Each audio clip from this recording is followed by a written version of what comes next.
Retirement planning at 60. 7 things you must do now. Imagine waking up on your 60th birthday and realizing that retirement is no longer some distant idea. It may be only 5 years away, or 3, or perhaps you are already considering leaving work. And suddenly, the questions become much more serious. When should you claim Social Security? Will your retirement savings actually last? What happens to your health insurance at 65? Should you keep working? Should you save more? And perhaps the most important question of all, what should you be doing right now? The good news is that turning 60 does not mean your financial decisions are already locked in, but it does mean the cost of making a poorly timed decision can become much more significant. Today, we're going through 7 important things to review when you're around 60 and preparing for retirement. These are general educational ideas, not personalized financial advice. The information is based on public guidance from the Social Security Administration, the IRS, and Medicare. Let's start with one of the biggest retirement decisions you will face. Number 1, don't claim Social Security without understanding the age trade-off. One of the most important decisions in retirement planning is when to start Social Security retirement benefits. For people reaching age 62 in 2026, the full retirement age is 67. You can begin retirement benefits as early as 62, but starting earlier generally results in a lower monthly benefit than waiting until full retirement age. For someone born in 1960 or later, Social Security's benefit tables show that claiming at 62 results in a retirement benefit equal to about 70% of the full retirement benefit.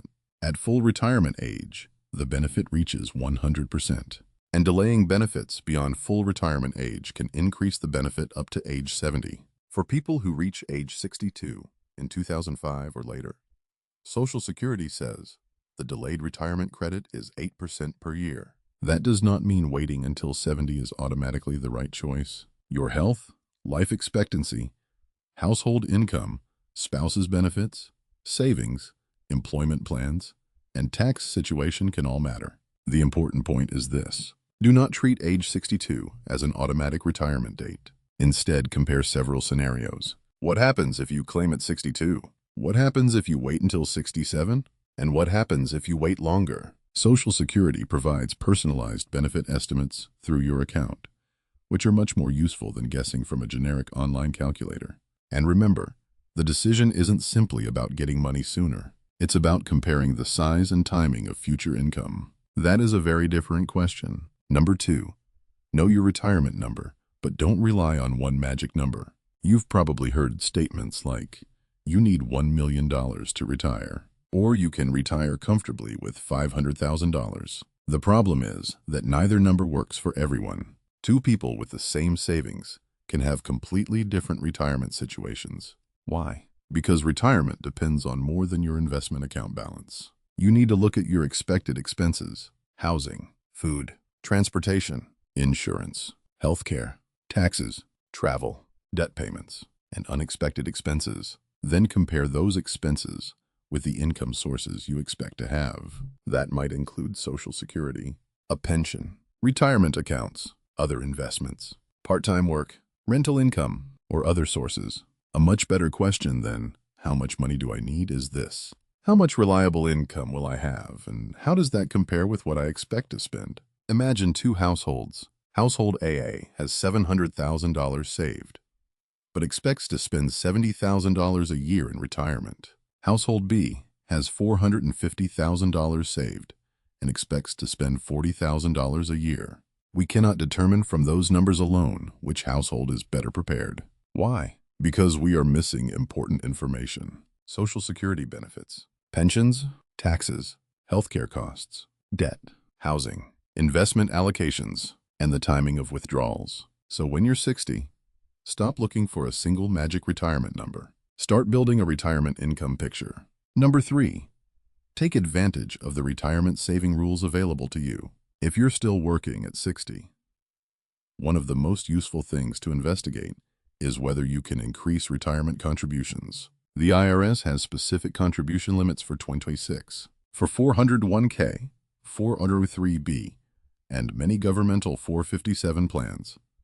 The basic employee contribution limit is $24,500. For people age 50 and older, the standard catch-up contribution limit is generally another $8,000. There is also a special higher catch-up limit for people who turn 60, 61, 62, or 63 during 2026 and participate in eligible plans. For 2026, that higher catch-up limit is $11,250. That means an eligible worker in that age range could potentially contribute up to $35,750 through regular deferrals, plus the higher catch-up amount. Assuming the plan allows it and the employee has sufficient eligible compensation, the IRS also says the 2026 IRA contribution limit is $7,500 with a $1,100 catch-up contribution for people age 50 and older. But there is an important detail here. A tax-advantaged contribution limit is not the same thing as a recommendation to contribute the maximum. Your actual contribution should depend on your cash flow, emergency reserves, debt, employer plan, taxes, and overall retirement plan. And employer plans can have their own rules. So don't just hear a number on YouTube and copy it. Check your plan documents and verify the current IRS rules. The larger lesson is simpler. If you are still earning income at 60, you may still have opportunities to strengthen your retirement position. Don't assume the saving phase is already over. Number 4, build a healthcare plan before you retire. One of the easiest retirement costs to underestimate is healthcare. And age 65 is an important milestone because that's generally when people become eligible for Medicare. Medicare says the initial enrollment period generally begins 3 months before the month you turn 65 and ends 3 months after that month. That's a 7-month window. Missing your enrollment window can lead to delayed coverage and, in some situations, late enrollment penalties. There are exceptions and special enrollment rules, particularly for people who continue working and have qualifying employer coverage. So don't assume that simply turning 65 means everything will happen automatically. Your situation matters. If you are still working, find out exactly how your employer's insurance coordinates with Medicare. If you're planning to leave work before 65, figure out what will cover you before Medicare eligibility. This is one reason retirement planning isn't just about investments. You also need to plan for the years between leaving work and reaching Medicare eligibility. And remember, Medicare does not mean all healthcare is free. You can still have premiums, deductibles, co-payments, and other expenses. That means healthcare deserves its own line in your retirement budget. Number 5. Reduce the financial pressure you'll carry into retirement. At 60, it's worth taking a very close look at debt. That doesn't mean every person should automatically pay off every loan before retirement. Interest rates, liquidity, taxes, investment assets, and personal circumstances all matter. But you should know exactly what you're carrying into retirement. Make a list of your mortgage balance, credit card balances, auto loans, personal loans, student debt, and any other significant obligations. Then ask, what will my monthly debt payments look like after I stop working? This matters because retirement changes your cash flow. A salary provides active income. Retirement replaces that income with some combination of Social Security, pensions, withdrawals, and other resources. A fixed monthly debt payment can therefore become more significant when your earned income disappears. The objective isn't necessarily to reach retirement with absolutely zero debt. The objective is to understand the debt and make sure it fits inside a realistic retirement cash flow plan. One particularly important rule: don't drain your emergency savings simply to make a debt balance look smaller. Liquidity matters too. A retirement plan needs flexibility. Number 6, understand the tax side of your retirement. Many people plan their retirement savings down to the dollar and barely think about taxes. That's a mistake. Your retirement income may come from multiple sources, and different sources can have different tax treatment. The IRS notes that Social Security benefits may be taxable depending on your total income and filing situation. For example, the IRS explains that you can estimate whether benefits may be taxable by adding 1/2 of your Social Security benefits to your other income, including tax-exempt interest, and comparing the result with the applicable thresholds. The thresholds are $25,000 for single filers and $32,000 for married couples filing jointly under the general federal rules described by the IRS. That does not mean that everyone above those numbers pays tax on all of their Social Security. It means some of the benefits may become taxable depending on the circumstances, and retirement accounts have their own rules. For many traditional retirement accounts, required minimum distributions generally begin at age 73 under current federal rules for people covered by the applicable rules. That means your retirement plan should not stop at, how much money will I have? You should also ask, how much of that money will I actually be able to spend after taxes? This is one of the reasons tax planning should happen before retirement, rather than after the first retirement check arrives. Number 7, create a retirement plan with a timeline, not just a dream. Here's the final step.